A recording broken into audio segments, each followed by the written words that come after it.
I threw my husband a surprise birthday party. As he walked in, the crowd yelled, "Surprise!" But then, so did a woman in the back, holding a baby. She stepped forward and said, "And here's my surprise for you." The room fell silent as my husband's face turned pale. His best friend whispered, "Dude, you're done." I took a deep breath and smiled. "Oh, it's far from over. My name is Rachel. I'm 42 years old. I live in Chicago, and I've been married to my husband, Mark, 45, for 10 years. We've been together a total of 15. No major scandals. No big fights. We have a mortgage, 2 cars, and a dog named Bruno. What people call a stable life. Or at least, that's what I thought. Last month was Mark's 45th birthday. I spent weeks planning a surprise party for him. I called everyone, his coworkers, our old college friends, his parents, my parents, even people he hadn't seen in years. I rented out a private room at this cozy restaurant in Lincoln Park. Mark loves their steak and whiskey selection. I coordinated everything down to the cake design. His favorite sports team. I even arranged a slideshow of his life, baby pictures, college photos, funny videos, everything. I wanted this night to show how loved he is. How much we all appreciated him. He had no clue. I told him we were going out for a quiet dinner. He complained he didn't want to make a big deal out of getting older. Typical Mark. He always acted low-key but secretly loved being the center of attention. I smiled and said, "Just wear something nice." The restaurant was packed. Everyone was in place, lights dimmed. I was shaking from the nerves, but in a good way. People were laughing, sipping wine, joking about how shocked he'd be. Then he walked in. "Surprise!" Everyone yelled. He jumped back, clearly startled. He laughed, covered his face with both hands. "Oh my God," he said. "You guys got me good." He was smiling. I felt proud. Proud that I'd pulled it off. He kissed me on the cheek and looked around the room, overwhelmed. Then it happened. A voice from the back. Clear, loud, calm. A woman stepped forward, holding a baby, maybe 6 months old. Cute little boy, curly hair, chubby cheeks. She raised her hand a little, like she was about to give a toast. "And here's my surprise for you." The room froze. You could feel the silence. No one moved. No one said a word. Mark's face turned white. He stared at the woman like she was a ghost. His mouth opened slightly, but no words came out. His best friend Jake leaned in close and muttered just loud enough for me to hear, "Dude, you're done." I looked from Mark to the woman, then back at Mark. I asked, "Who is she?" He didn't answer. She stepped forward, baby still in her arms. "I'm Sarah," she said. "This is your son, Mark." Someone gasped. I don't know who. It might have been me. When? I snapped. When he graduated high school? When he got married? He looked like a deer in headlights. Not even sorry. Just frozen. Like he got caught shoplifting, not destroying our marriage. Sarah didn't hold back. I told him I was tired of being a secret. I said he needed to tell you, or I would. He didn't believe me. I looked at the baby. I don't know why. Maybe hoping it wasn't real. But that child looked too much like him. It hit me like a punch in the chest. "He's yours?"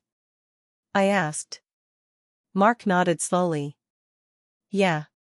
His name is Liam." Someone in the crowd said "Oh my God" under their breath. His mother, maybe? She was already crying.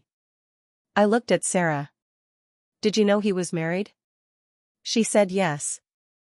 At first she believed he was separated. But then she found out.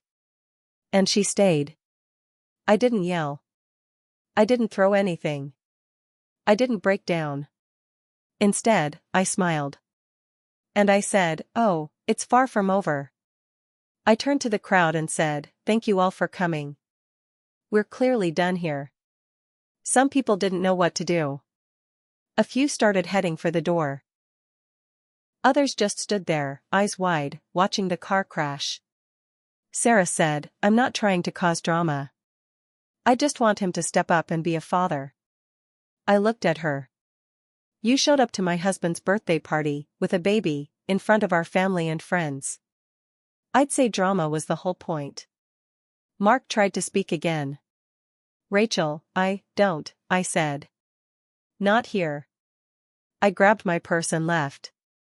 I walked straight to my car, got in, and sat there in silence. I didn't cry right away. I stared at the steering wheel, just breathing. My phone buzzed nonstop, calls from friends, texts, missed calls. I didn't answer any of them. Eventually, I drove to my sister's place in Evanston. I haven't been home since. Mark tried to call that night. Then the next day. He sent long texts. "I'm sorry, I didn't mean for this to happen, I still love you, and the worst one, it was just supposed to be a fling." "A fling doesn't make a baby." Jake texted me. "I had no idea. If I did, I would have told you." This is so messed up. Even his mom reached out. Apologized on behalf of her son. Said she felt embarrassed and heartbroken. I didn't respond. So far, I've learned that they've been together almost 2 years. He cheated on me during the pandemic. While we were both working from home. She lived in a building downtown near his office. He used late meetings as an excuse. He got her pregnant around the time we were talking about IVF. We couldn't have kids naturally. We spent money, time, and hope trying to build a family. He was already starting one with someone else. But last night, something happened that I wasn't ready for. I was lying in bed at my sister's place, lights off, just staring at the ceiling like I've done every night since that disaster. My sister, Claire, came in quietly and sat on the edge of the bed.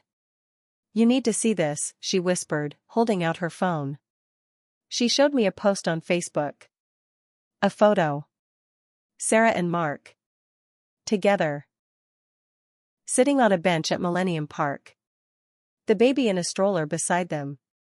Caption, "Sometimes things fall apart so better things can fall into place." I just stared at it. Claire waited. "You okay?" I didn't answer. I couldn't. The post had likes. Comments. People cheering them on. "You two deserve happiness. Such a beautiful family. So glad you finally made it official." Official. That word hit me like a slap. It was like I died and they started building a whole new life on my grave. And people we both knew, were acting like I never existed. I messaged one of the women who commented. "She's someone Mark and I used to have dinner with every few months." I wrote, "Interesting how you support someone who destroyed his marriage." She replied, "Rachel, I'm really sorry this happened, but maybe this is for the best. You two weren't really happy."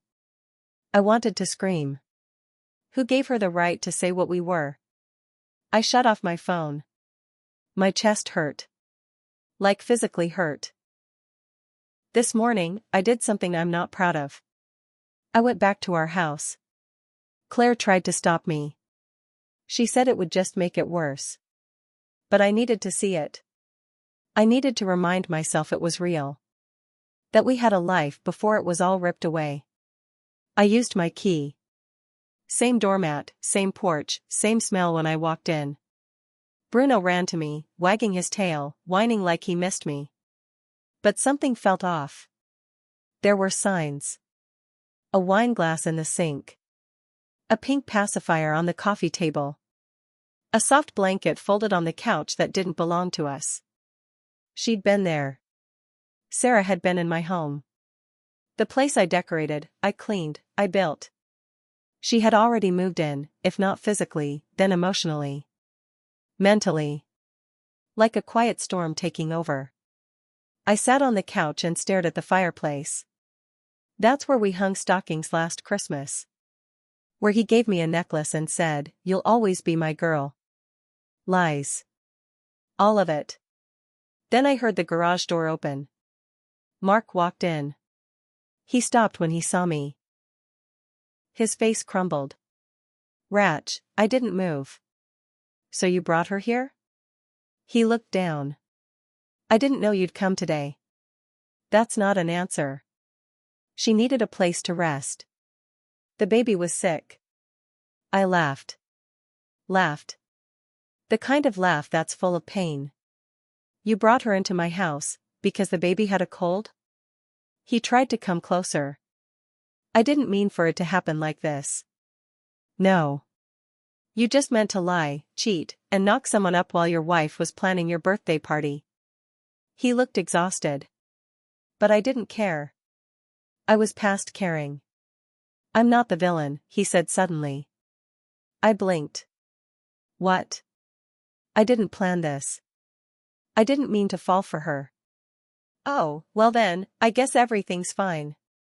I yelled. "You didn't mean to betray me. That changes everything." He flinched. "I was lonely," he said quietly. "You were always working. We were just coexisting." That hit differently. "Say that again," I whispered. He stepped back. "I didn't mean it like, no." "Say it." "You felt lonely?" "That's your excuse?" "I was working 2 jobs to help pay off your debt. I was trying to get us ready for IVF. I was fighting for us while you were sneaking around with some girl half your age." He looked away. "I want you out of this house by the end of the week," I said. "You can go play happy family somewhere else." Then he said something I never expected. "I want joint custody of Bruno." My jaw dropped.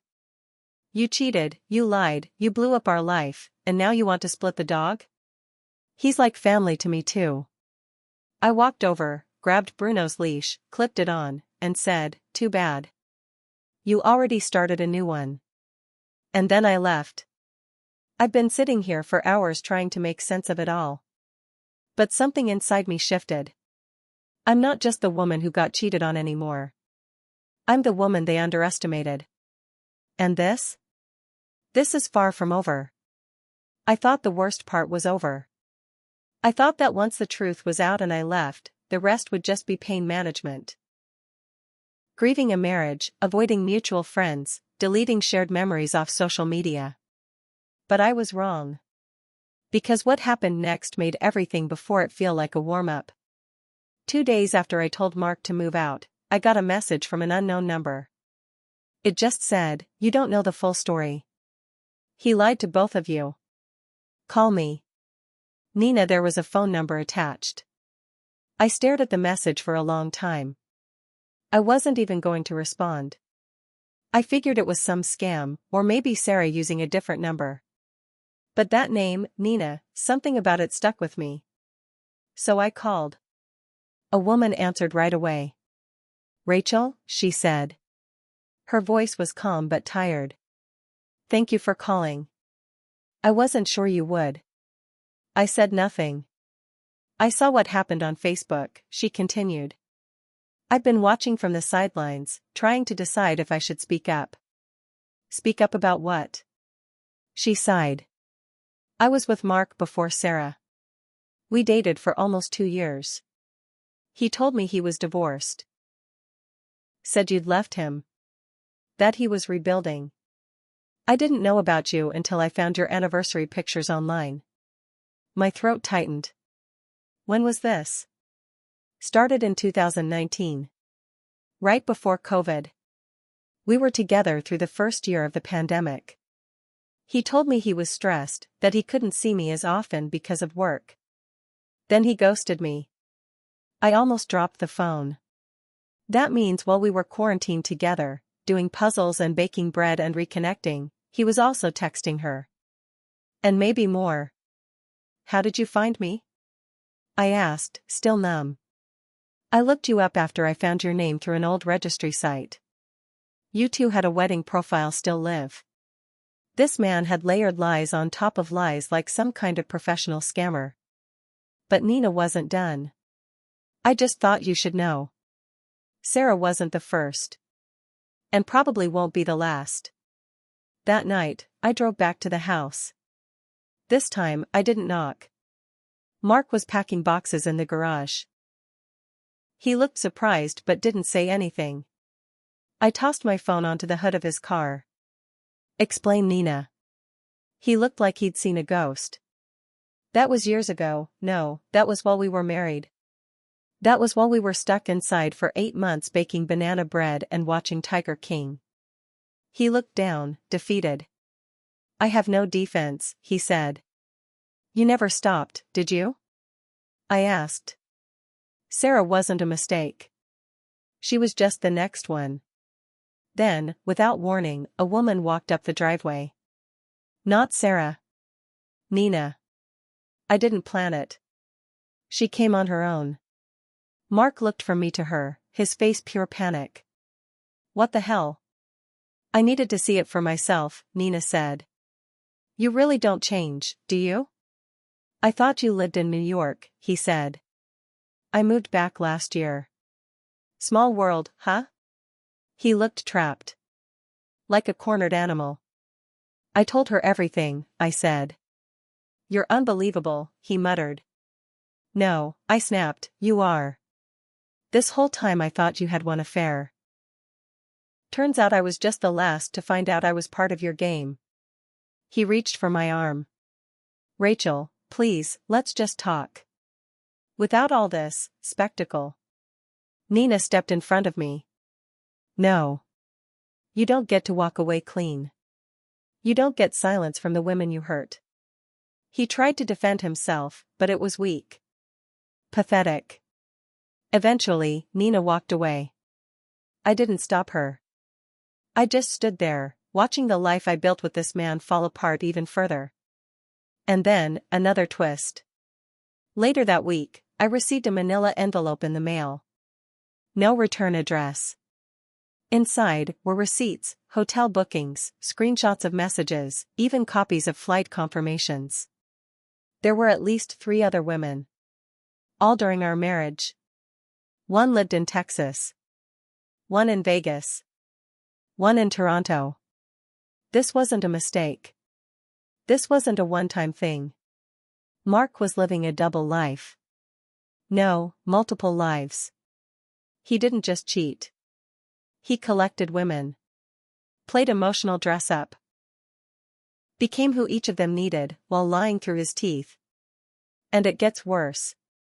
One of the receipts was a receipt for a ring. Not our ring. A diamond engagement ring. Bought 6 months ago. I don't know who it was for.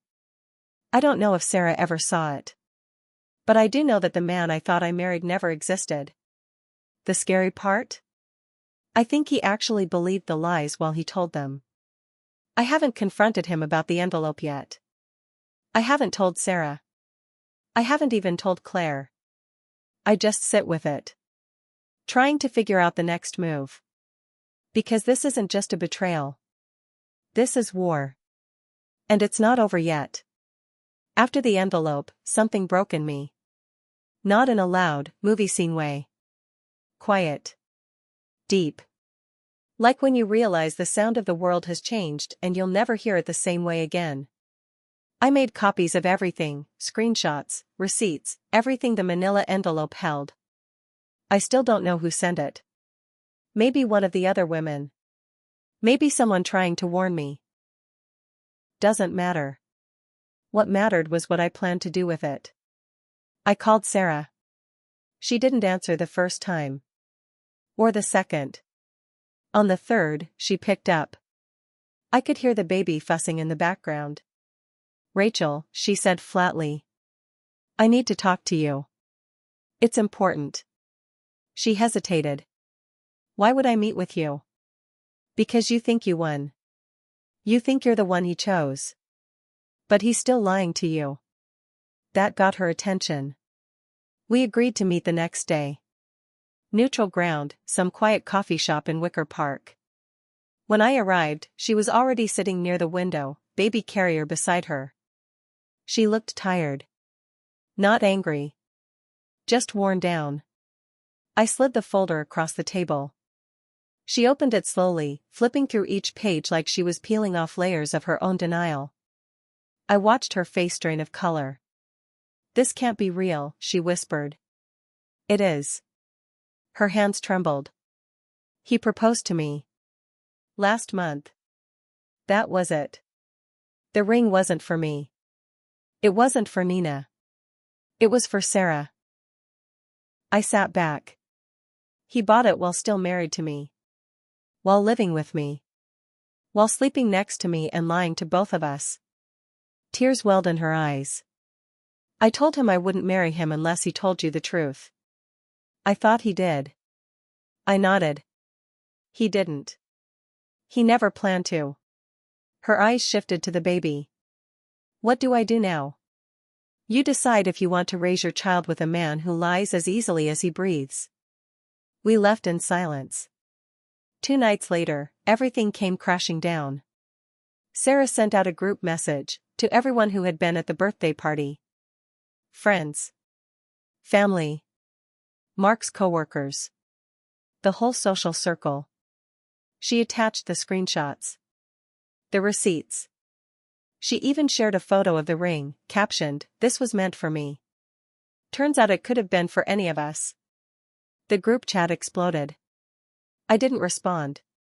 Then she did something I didn't expect. She invited Mark and me to her apartment.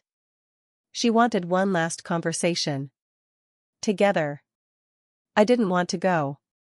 But I did. When I walked in, Mark was already there. Sitting stiffly on her couch. He looked like hell, hair unkempt, dark bags under his eyes, that same pitiful look he wore the night everything fell apart. Sarah stood between us, arms crossed. She started. "I believed everything you told me," she said to him. "I defended you. I ruined someone else's life for you. And you were lying the entire time." He opened his mouth, but she held up her hand. "No. You don't get to speak yet." Then she looked at me. "I'm sorry, Rachel. I really thought he was honest with me. I thought you were the one keeping him stuck in the past." I nodded. "I thought you were the only one." Finally, Mark stood up. He looked at both of us, voice shaking. "I don't know what's wrong with me," he said. "I didn't mean to hurt anyone. Every time something felt too real, I ran. I kept looking for the next new thing, the next person to make me feel like I mattered." I stared at him. "You mattered. You had a wife who would have done anything for you. Who tried for years to build a family with you." His eyes welled up. "I know." Sarah whispered, "You don't deserve Liam." He looked broken, but that didn't stop her. "You'll be in his life, but you're not raising him like this. You're not lying to him the way you lied to us." Mark sat down, hands covering his face. It was the first time I saw him cry. I thought I'd feel something, maybe satisfaction. But I didn't. I just felt done. I stood up. "I'm filing for divorce. The lawyer already has the papers." He didn't look up. Sarah nodded. "And I'm moving out. Somewhere far." There was nothing left to say. We walked out of her apartment, me first, then her. The door closed behind us, and it was like the air got a little lighter. The next few weeks were chaos, paperwork, logistics, calls from mutual friends who just heard. I ignored most of them. Let them talk. Claire helped me box up everything. Photos, clothes, his things. I kept only what was mine. One afternoon, I found our wedding album tucked behind the bookshelf. I flipped through it slowly. I didn't cry. I just felt sad for the woman I used to be. The one who believed in forever. Eventually, the divorce was finalized. I kept the house. Bruno stayed with me. Sarah moved out of the city. She sends updates every once in a while, photos of Liam, little milestones. She doesn't ask about Mark. I don't either. Sometimes, people ask if I still believe in love. I tell them I believe in truth. Because now I know what happens when you build a life on lies. And I know this, I survived it. I didn't let it kill my spirit. I didn't stay quiet. I faced it, every painful piece of it. And I walked away with my dignity. Maybe that's not the fairy tale ending. But it's mine. And that's enough.